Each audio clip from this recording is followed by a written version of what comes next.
பாருங்க, நாத்தான்வேல் என்ன பண்றாரு, அந்த ஊர்ல நடந்த அந்த பிரச்சனையே யோசிச்சுட்டு இருக்காரு.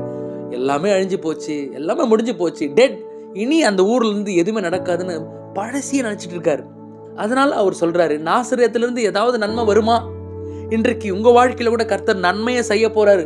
நல்லத கர்த்தர் செய்ய போறாரு. அற்புதங்கள செய்ய போறாரு.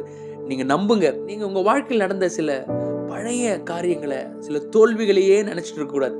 இழப்புகளையே யோசிச்சுட்டு இருக்கக்கூடாது. உங்க பேக்கிரவுண்டே யோசிக்கக்கூடாது. நான் இந்த ஊர்ல பிறந்துட்டேன். எனக்கு இப்படிலாம் பிரச்சனை ஆயிருச்சு.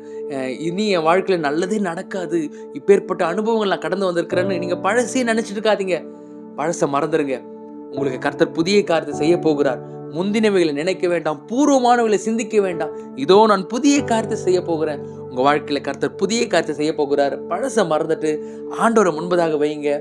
அநேக நன்மைகளை கர்த்தர் உங்களுக்கு தரப்போகிறார். ஏசப்பா உங்க வாழ்க்கையில பிறந்தாருன்னா கட்டாயமா நல்லது நடக்கும்.